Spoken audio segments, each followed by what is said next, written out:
자, 우리 5학년 친구들 이제 1단원 마무리 시간이 되었습니다.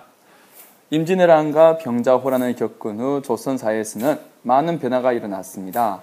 상공업과 농업기술이 크게 발전하면서 경제적으로 부유한 상민들이 늘어났고, 한편으로는 경제적으로 몰락하는 양반들도 생겨났죠. 그 결과 신분 질서가 혼란스러워졌답니다.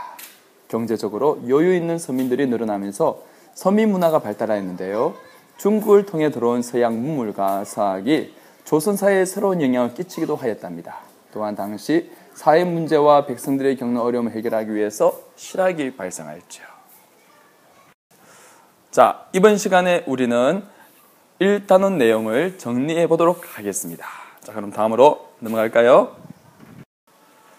영조, 정조 두 임금이 다스리던 시기를 거치면서 조선의 문화와 학문은 크게 발전하였습니다.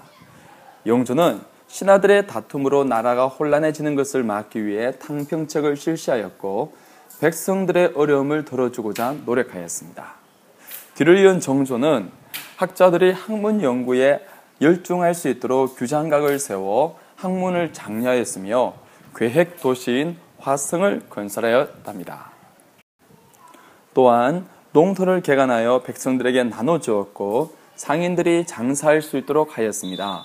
그리고 거중기, 농로 등의 과학기구를 이용하여 성곽던 여러 건물을 지었는데요. 1997년 유네스코는 화성은 뛰어난 과학적 특성을 골고루 갖춘 근대적 건축물의 모범이며 성곽의 여러 건축물이 각각 예술적인 모습을 지니고 있다고 평가하면서 세계문화유산으로 지정하였답니다. 조선은 농업을 중요하게 생각하여 농업을 발전시키기 위해 많은 노력을 하였습니다. 조선 후기에 모내기법 등 농업기술이 발달하고 새로운 작물이 재배되면서 상공업도 같이 발달하였습니다. 조선시대에는 양반, 중인, 상민, 천민 등의 신분이 엄격하게 구별되어 있었습니다. 사람은 태어날 때부터 주어진 신분에 맞게 살아야 하였습니다. 그러나 조선 후기에 경제생활이 변하면서 신분 질서가 무너지기 시작하였습니다. 즉, 농업 생산량의 증가와 장시의 발달로 부유한 농민들 중 양반이 되는 사람이 생겨나면서 조선의 신분 질서는 변하기 시작하였던 것이지요. 조선 후기에 농업 생산량이 늘어나고 상업이 발달하면서 경제적으로 여유 있는 서민들이 생겨났습니다. 이러한 서민들이 문화와 예술에 관심을 갖기 시작하면서 새로운 문화가 생겨났는데요. 당시 사람들이 즐겼던 문화에는 판소리, 달놀이, 사설시조, 한글소설, 민화 등이 있습니다. 17세기 무렵 조선은 당시 중국에 머물렀던 서양 선교사들을 통해 서양의 새로운 문물을 접할 수 있었습니다. 서양 문물과 함께 새로운 종교도 전해졌습니다. 천주교는 서양에서 전해지는 학문이라 하여 서학이라는 이름으로 연구되다가 일부 사람이 신앙으로 받아들이면서 종교로 전파되기 시작하였습니다. 조선 후기에는 실생활에 도움이 되는 학문을 연구하는 이들이 나타났습니다. 그들은 백성이 잘 사는 나라를 만들기 위하여 제도를 개혁해야 한다고 주장하였습니다.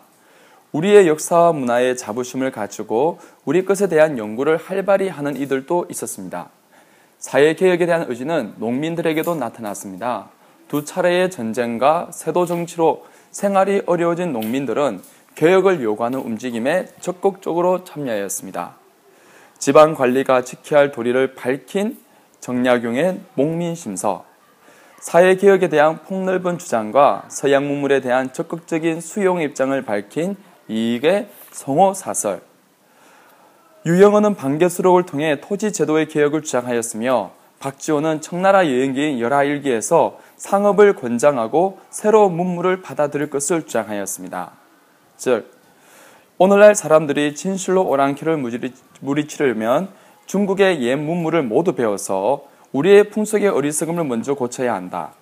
농사에 힘쓰고 상공을 발전시키는 것에 이르기까지 어느 것이고 배워서 다른 이가 10가지 하면 우리는 100가지를 하여 먼저 우리 백성을 이롭게 하고 우리 백성들로 하여금 무기를 만들어서 저들의 견고한 갑옷과 날카로운 무기를 격파할 수 있게 한 다음에야 중국에는 볼만한 것이 없다고 하여도 좋을 것이다.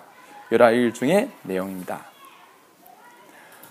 조선시대에는 전국 지도, 지방의 각 군과 현해 지도 중 매우 다양한 지도가 만들어졌는데요. 김정호는 오랫동안 쌓인 지도 제작의 기술과 지식을 바탕으로 하여 대동여지도를 제작하였습니다. 지금까지 조선 사회의 새로운 움직임에 대하여 함께 정리해 보았습니다. 자, 주말 잘 보내시고요. 다음 시간에 또 함께 보아요. 꼭 한 번 더 들어보고 클래스팅에 댓글, 좋은 질문 남겨주기 바랍니다. 안녕.